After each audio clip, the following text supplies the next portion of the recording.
അപ്പോൾ SDPIയെയും PDPയെയും അതുപോലെ കാലാകാലങ്ങളിൽ ലീഗിന് തീവ്രത പോരാത്തതുകൊണ്ട് ഉണ്ടായി വന്ന തീവ്രവാദ സംഘടനകളെയൊക്കെ പ്രോത്സാഹിപ്പിച്ച് വളർത്തി സ്ഥാനമാനങ്ങൾ കൊടുത്ത് മത്സരിക്കാൻ സീറ്റ് കൊടുത്ത് അവർക്ക് വേണ്ടി അധ്വാനിച്ച സഖാവ് പിണറായി വിജയൻ്റെ പാർട്ടി മുസ്ലിം ലീഗിന് ആ തൊപ്പി ചേരില്ല എന്ന് മനസ്സിലാക്കണം. ഇത് ഒറ്റപ്പെട്ട സംഭവമല്ല. CPM പ്രത്യേകിച്ച് ഈ തദ്ദേശ തെരഞ്ഞെടുപ്പിലേറ്റ കനത്ത പരാജയം, ജനങ്ങളിൽ നിന്നേറ്റ കനത്ത പ്രഹരം, അത് കിട്ടിയതിന് ശേഷം ഏതാണ്ട് ലെവല് തെറ്റിയ രൂപത്തിലാണ്. പലരെ കൊണ്ടും പറയിപ്പിക്കുക, അങ്ങനെ പറയിപ്പിക്കാൻ വേണ്ടി അവരെ ആദരിച്ച് കൊണ്ടുനടക്കുക, വാഹനത്തിൽ കയറ്റി സൂചിപ്പിക്കുക, അതിനുശേഷം അത് സ്വയം പാർട്ടിക്കാരെ തന്നെ ഏൽപ്പിക്കുക. മുൻ മന്ത്രി AK ബാലൻ ഇതുപോലുള്ള കാര്യങ്ങൾ പറഞ്ഞു. ഇപ്പോൾ മറ്റൊരു മന്ത്രിയാണ് സജി ചെറിയാൻ, അദ്ദേഹം പറഞ്ഞുകൊണ്ടേയിരിക്കുകയാണ് ഒരു പാർട്ടിക്ക് ഇന്ത്യ രാജ്യത്ത് ലോകത്താകമാനം തന്നെ ഇല്ലാതായ ഒരു പ്രസ്ഥാനത്തിന് ഇന്ത്യ രാജ്യത്തുണ്ടായിരുന്ന അവസാനത്തെ പിടിവള്ളി നഷ്ടപ്പെടാൻ പോകുന്നു എന്നതിൽ നിന്ന് വരുന്ന വിഭ്രാന്തിയാണ് ഇത്തരം പ്രസ്താവനകൾക്ക് കാരണം. നിങ്ങൾ ആലോചിച്ച് നോക്ക്, CPM എന്ന് പറഞ്ഞാൽ, കമ്മ്യൂണിസ്റ്റ് പാർട്ടികൾ എന്ന് പറഞ്ഞാൽ കേരളത്തിൻ്റെ സാമൂഹ്യ നവോത്ഥാനത്തിന് സാംസ്കാരിക വളർച്ചയ്ക്കൊക്കെ വലിയ പ്രാധാന്യം നൽകിയ പാർട്ടിയാണ്. സഖാവ് കൃഷ്ണപിള്ളയും EM ശങ്കരൻ നമ്പൂതിരിപ്പാടും AKG ഒക്കെ കാണിച്ചു തന്ന വലിയ മാതൃക നമുക്കുണ്ട്. അവരിൽ നിന്നാണിത് AK ബാലനിലേക്കും സജി ചെറിയാനിലേക്കും ഒക്കെ എത്തുന്നത്. എത്ര വലിയ അധപതനമാണ് ഈ പാർട്ടിക്ക് ഉണ്ടാകുന്നത്. വർഗീയത പ്രചരിപ്പിക്കാതെ മനുഷ്യർ തമ്മിലുള്ള ജാതീയമായ വിഭാഗീയത സ്പർദ്ധയാക്കി മാറ്റി, സംഘർഷമാക്കി മാറ്റി, പരസ്പര വിശ്വാസം നശിപ്പിച്ച് വോട്ട് കിട്ടുമോ എന്ന് പരിശോധിക്കുകയാണ്. വേറെ എല്ലാ നിലക്കും വോട്ട് കിട്ടാനുള്ള സാധ്യത അവസാനിച്ചു എന്ന് അവർ മനസ്സിലാക്കി കഴിഞ്ഞു.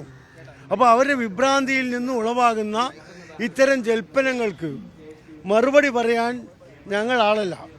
അവരാവശ്യം ഞങ്ങളെ പ്രകോപിപ്പിക്കുകയാണ്. എന്നിട്ട് ഒരു സംഘർഷഭരിതമായ ഒരു അന്തരീക്ഷം കേരളീയ പൊതുസമൂഹത്തിൽ ഉണ്ടാക്കി അതിൽ നിന്ന് വല്ല നേട്ടവും കൊയ്യാൻ പറ്റുമോ നോക്കുകയാണ്.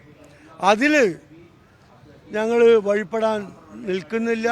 ആ ചതിക്കുഴിയിൽ വീഴാൻ ഞങ്ങൾ തയ്യാറാകുന്നില്ല.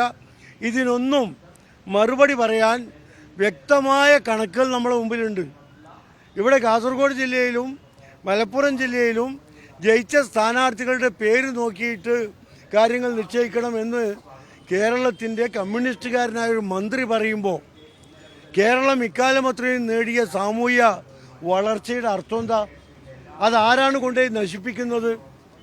ഈ പേര് നോക്കിയിട്ടാണോ ജനാധിപത്യം നിശ്ചയിക്കുന്നത്? ഇവിടെ മുസ്ലിം ലീഗ് ഉള്ളിടത്ത് BJP വിജയിക്കുന്നു എന്നാണ് കാസർഗോഡിനെ ചൂണ്ടിക്കാട്ടി അദ്ദേഹം പറയുന്നത്. ഇത് ആരുടെ കണ്ണിൽ പൊടിയിടാനാ? കേരളത്തിലെ ജനങ്ങൾ മുഴുവൻ CPMകാരാണോ? ബുദ്ധിയുള്ളവരല്ലേ? കാസർഗോഡ് ജില്ലയിൽ പ്രത്യേകിച്ച് മഞ്ചേശ്വരത്തും കാസർഗോഡ് മണ്ഡലത്തിലൊക്കെ UDF ഒന്നാം കക്ഷിയും BJP രണ്ടാം കക്ഷിയാണ്. BJP ഭരിക്കുന്ന ധാരാളം പഞ്ചായത്തുകൾ നേരത്തെ കാസർഗോഡുണ്ട്. അതിൽ കുറേ എണ്ണം അവർ നിലനിർത്തി, കുറേ എണ്ണം UDF പിടിച്ചു. അതറിയാതെ ഇപ്പോൾ മലപ്പുറം ജില്ലയിൽ മുസ്ലിം ലീഗിൻ്റെ ശക്തി കേന്ദ്രം എത്ര BJPക്കാരും ജയിച്ചിട്ടുണ്ട്. വർഗീയത വളരുന്നതിന് തടസ്സം ലീഗ് തന്നെയാണ്. ലീഗിനെ പോലെ സാമുദായിക സൗഹാർദ്ദത്തിനും പരസ്പര ഐക്യത്തിനും സ്നേഹത്തിനും വേണ്ടി നിൽക്കുന്ന ഒരു രാഷ്ട്രീയ പാർട്ടിയെ നിങ്ങൾക്ക് കാണിച്ചു തരാൻ കഴിയില്ല. ഒരുപാട് വിട്ടുവീഴ്ചകൾ ചെയ്ത് സംയമനം പാലിച്ച് നിർണായക ഘട്ടങ്ങളിൽ മഹത്തായ മാതൃകാപരമായ സമീപനം സ്വീകരിക്കുന്ന പാർട്ടിയാണ് ലീഗ്. അത് മറച്ചു വെച്ചുകൊണ്ട് സജി ചെറിയാനല്ല, ബാലനല്ല, സഖാവ് പിണറായി പറഞ്ഞാൽ പോലും കേരളീയ പൊതുസമൂഹം അംഗീകരിക്കില്ല എന്നതിൻ്റെ വ്യക്തമായ തെളിവാണ് തദ്ദേശ സ്ഥാപനങ്ങളിലേക്കുള്ള തിരഞ്ഞെടുപ്പിൻ്റെ റിസൾട്ട്. അതൊന്ന് നോക്കിയാൽ മതി. അതിലും മോശമായൊരു സാഹചര്യത്തിലേക്ക് കേരളത്തിലെ കമ്മ്യൂണിസ്റ്റ് പാർട്ടികൾ പോകാനുള്ള ഒരു തുടക്കമാണ് ഇത്തരം പ്രസ്താവനകൾ എന്ന് ഞങ്ങൾക്ക് സൂചിപ്പിക്കാനുള്ളൂ. ഈ മന്ത്രി പറയുന്നത് ന്യൂനപക്ഷ വർഗീയതയെ ഇതാക്കുകയാണെന്നാണ്. ന്യൂനപക്ഷ വർഗീയതയെ ലീഗ് ശക്തിപ്പെടുത്തുമെന്നാണ് മന്ത്രി സജി ചെറിയാൻ പറയുന്നത്. ന്യൂനപക്ഷ ഭൂരിപക്ഷ വർഗീയതകളെ തരാതരം പോലെ പ്രീണിപ്പിച്ചത് മാർക്സിസ്റ്റ് പാർട്ടിയല്ലേ? മുസ്ലിം ലീഗിന് വർഗീയത പോരാ, മുസ്ലിം ലീഗിന് തീവ്രത പോരാ എന്ന് പറഞ്ഞ് കേരളത്തിൽ ഉളവായിട്ടുള്ള തീവ്രവാദ സംഘടനകളെ മുഴുവൻ പ്രോത്സാഹിപ്പിച്ചത് CPM അല്ലേ? അനുഭവത്തിൻ്റെ വെളിച്ചത്തിൽ എനിക്ക് പറയാൻ കഴിയും. PDPയെ വളർത്തിയതാരാ? PDPയുടെ സ്ഥാനാർത്ഥിയെ പൊന്നാനി നിർത്തിയിട്ട് മുസ്ലിം ലീഗിനെതിരെ ഇലക്ഷൻ പ്രചരണം നടത്തിയ സഖാവ് പിണറായിയാണ് അന്നത്തെ പാർട്ടി സെക്രട്ടറി. SDPയുമായി കഴിഞ്ഞ ടേം ഇപ്പോൾ ഈ തെരഞ്ഞെടുപ്പ് നടക്കുന്നവരെ പത്തനംതിട്ട മുനിസിപ്പാലിറ്റിയിൽ SDPയുടെ പിന്തുണയോടുകൂടിയാണ് CPM ഭരിച്ചത്. ഇപ്പോൾ ഒരു സീറ്റ് പോലും SDPക്ക് ഇല്ലാതെ പത്തനംതിട്ടയിൽ തോൽപ്പിച്ച ലീഗാണ്.